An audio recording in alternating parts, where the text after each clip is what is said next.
Comme toute ma vie a été en recherche de la santé humaine et du bonheur humain et de son rôle sur cette terre, à quoi on sert?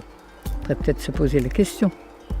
Si chacun faisait ce qu'il a à faire, parce qu'on est tous uniques et magnifiques, et on a tous quelque chose à faire sur cette terre, et l'important c'est que chacun fasse ce pourquoi il est fait et qu'il aime le faire. Et c'est à la portée de tous les êtres humains.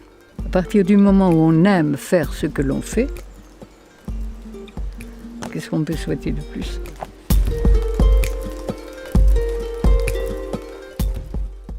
Quand on ne sait plus ce qu'on a à faire et qu'on cherche ce bien-être, qu'on a l'intelligence et la force pour le faire, on fait des affaires. Mais les affaires, ça ne marche pas généralement pour le bien de tout le monde.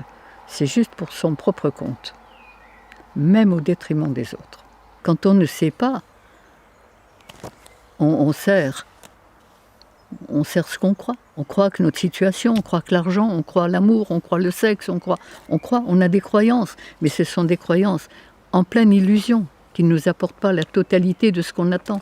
Ce qu'on a élu comme princesse absolue, la suprême rentabilité. Mais on n'a plus conscience aux véritables richesses de la vie. Et on n'achète pas tout avec l'argent. On achète une maison, on n'achète pas un foyer. On achète des médicaments, on n'achète pas la santé. On achète des plaisirs, on n'achète pas le bonheur. On fabrique son enfer et ses souffrances, parce qu'on est inconscient, on est ignorant, comme la pensée crée et attire tous les éléments auxquels nous pensons, eh bien, nous attirons tout ce que nous pensons négativement et nous faisons de notre vie une vie de souffrance, de frustration, de misère et de maladie et de guerre. C'est l'enfer. Et on cherche, parce qu'on n'est pas heureux. Et la souffrance et la maladie sont là pour nous réveiller. C'est le voyant rouge qui s'allume. Et plus on souffrira, plus on va chercher, on va se dire. Alors on va accepter dans un premier temps ce qui nous est proposé, mais au bout de quelques temps, on se rend compte que ça ne marche pas. Donc à l'heure actuelle, le monde entier est en train de chercher. Et se rend compte qu'il y a autre chose.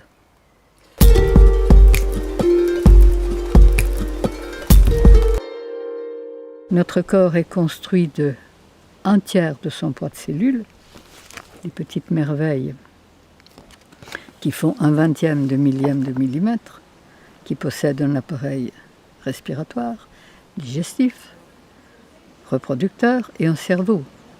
Elles ont des antennes, le décodeur, le câble et l'émetteur. Et c'est un ensemble de choses. L'être est un ensemble. Il travaille. Et son cœur, son corps, son âme travaillent l'un par l'autre et l'un pour l'autre. Alors la spécialisation, moi je veux bien, mais c'est le même sang qui irrigue vos cheveux et vos doigts de pied. Et ce qui se passe dans notre corps, nous sommes sans doute chacun une cellule de l'univers. Nous sommes capteurs et émetteurs, comme toutes les créatures de l'univers. Nous recevons les informations de l'univers. Et notre rôle, il est, comme les cellules de notre corps, de travailler l'un par l'autre et l'un pour l'autre au service de l'ensemble. Et quand on peut faire ça, on est heureux.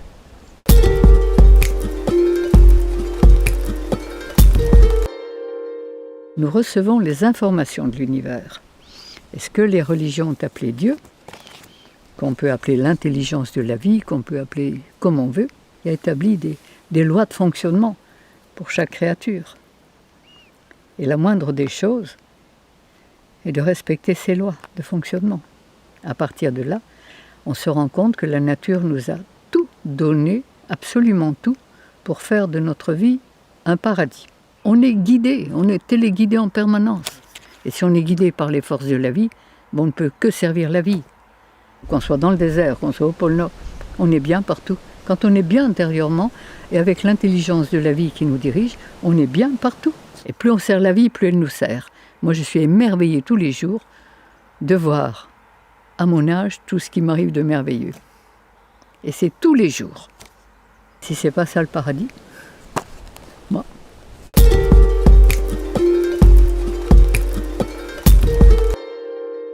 Au départ, on a tous appris que l'homme était cueilleur. Et qu'à un moment, il est devenu cueilleur-chasseur. Et que c'est à partir de là, paraît-il, qu'il a développé... Oui. Alors moi, je dirais que c'est à partir de là qu'il a perdu l'instinct, qu'il a perdu sa guidance cosmique et qu'il a développé l'intellect et le raisonnement. Seulement, il n'était plus relié. Il ne savait plus ce qu'il a fait à faire. Si on ne peut pas atteindre la longueur d'onde sur laquelle sont véhiculés ces éléments qui nous informent en permanence toute notre vie, eh bien, on va recevoir les informations véhiculées sur la longueur d'onde qu'on peut atteindre. Et plus nos cellules sont affaiblies, empoisonnées, asphyxiées, carencées, plus on va capter les fréquences basses. Et là, on devient autodestructeur et destructeur. Et on cherche, parce qu'on n'est pas heureux. On est ignorant, mais parce qu'on est empoisonné et qu'on n'a plus accès.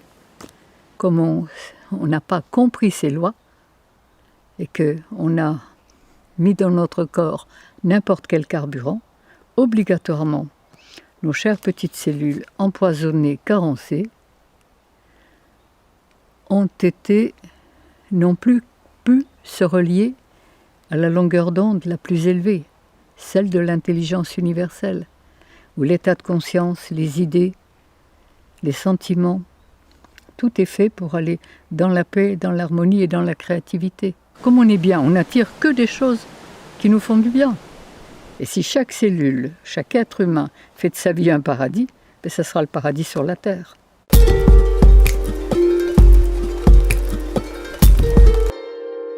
J'ai vu mourir très jeune 3 êtres chers, bien soignés comme on l'entend classiquement. Et là, perdre sa maman quand on a 4 petits frères et sœurs et qu'on a 15 ans, c'est pas très drôle. Et j'ai rencontré quelqu'un qui m'a dit, mais il y a 2 médecines, une médecine de santé, une médecine de maladie. On a découvert, on a pratiqué, mon mari et moi, on était mariés à l'époque, et on s'est rendu compte qu'il y avait un autre chemin de vie. J'ai fait un doctorat en naturopathie il y a 60 ans. Quand j'ai découvert ces choses, j'avais une boutique de prêt-à-porter, j'avais un atelier de couture et j'adorais ça. Et 15 jours après, mon mari m'a dit « Dépêche-toi de vendre ta boutique, tu n'en feras plus rien ». C'était vrai, j'avais découvert ce que je cherchais depuis toujours. Le moyen d'être heureux et en bonne santé. Et là, j'ai commencé à travailler, comme tous les naturopathes, avec une alimentation végétale, mais cuite. On n'avait pas encore compris l'essentiel. Puis, au bout de 15 ans de naturopathie, que l'on croyait évidemment, qui nous avait déjà apporté beaucoup, eh bien, mon mari, qui avait de l'asthme depuis qu'il était enfant, et qui avait été beaucoup ventoliné et théophiliné, est mort d'une insuffisance cardiaque à 44 ans. Et ça a été l'élément qui m'a permis d'aller plus loin et de me dire que l'alimentation, c'était une chose, mais que ce n'était pas suffisant. Il y avait quelque chose qui nous avait échappé. C'est la mort de mon mari à 44 ans qui m'a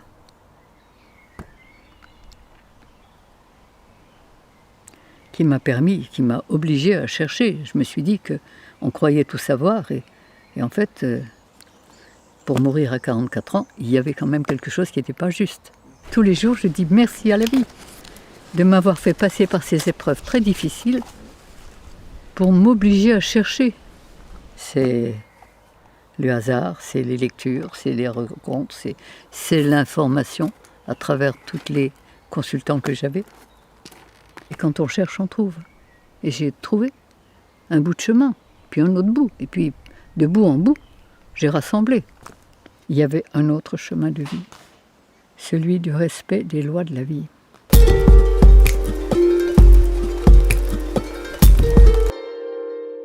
Quand vous êtes relié à l'intelligence, nous faisons exactement ce que nous sentons. Pourquoi vous faites ce que vous faites? Parce que j'adore. Eh bien voilà, moi aussi. La maîtrise de soi, c'est quoi? C'est savoir qu'on est bien à sa place. La force que vous avez qui vous guide dans tout ce que vous choisissez, c'est l'univers qui vous guide. On n'est jamais que des petits instruments. Et chacun est unique, chacun fait ce qu'il a à faire. Que chacun fasse ce que vous avez à faire, vous le faites. Que chacun fasse et qu'on est tous complémentaires. Et nous sommes chacun une source de l'univers. Donc je dirais à nous de donner le meilleur de ce que nous avons, sans rien attendre.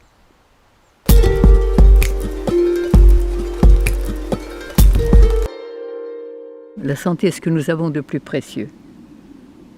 Et c'est la première chose, et c'est le point de départ de tout le reste.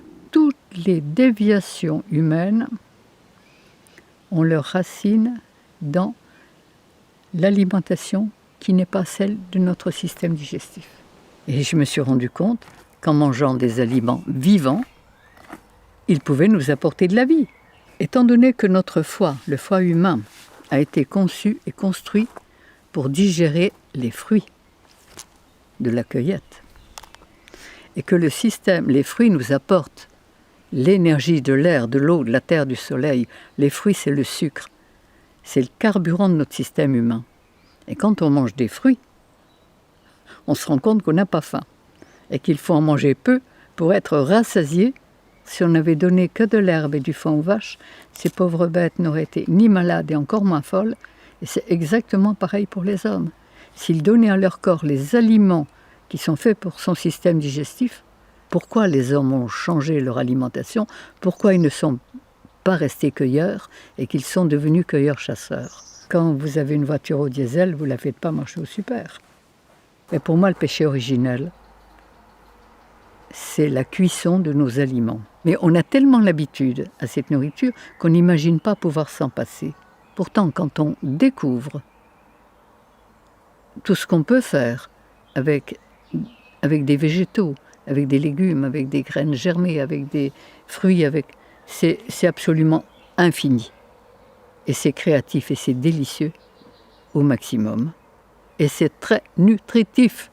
Et quand je vois la transformation psychologique et émotionnelle de tous les gens qui ont changé d'alimentation, qui ont nettoyé leurs humeurs, c'est plus les mêmes. Ils changent de vie et en fonction de ça, les maladies disparaissent. Et qu'elles soient psychologiques, qu'elles soient émotionnelles, qu'elles soient physiques.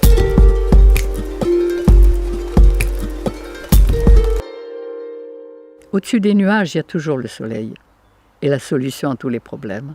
Le mal est l'absence du bien. Le froid est l'absence de chaleur. On ne combat pas le froid, on met de la chaleur. L'obscurité est l'absence de lumière. On ne combat pas l'obscurité, on met de la lumière. On ne combat pas la maladie, on refait la santé et les maladies disparaissent.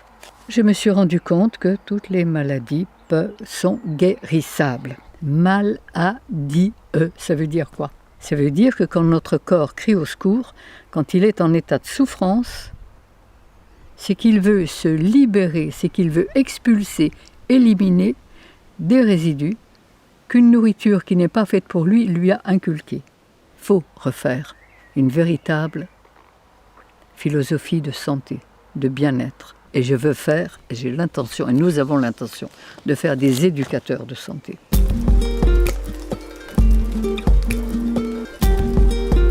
J'étais morte de peur. J'ai été dans la souffrance la plus absolue. Et c'est pourquoi, sachant ce que je sais, j'ai envie de communiquer et que chacun puisse découvrir qu'il peut être heureux, en forme, créatif. Et c'est ça que je veux crier au monde entier. Ça me rend profondément heureuse, en conscience, parce que j'ai l'impression de faire ce que j'ai à faire.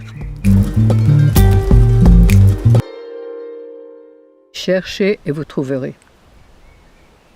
Demandez et vous recevrez. Nous sommes chacun comme une source. Plus elle donne son eau, plus elle en reçoit. Et plus vous donnerez, plus vous recevrez. Plus vous donnerez du bon, plus vous recevrez du bon. Plus vous donnerez du mauvais, plus vous recevrez du mauvais. Chacun de nous est créateur de son existence et de sa vie.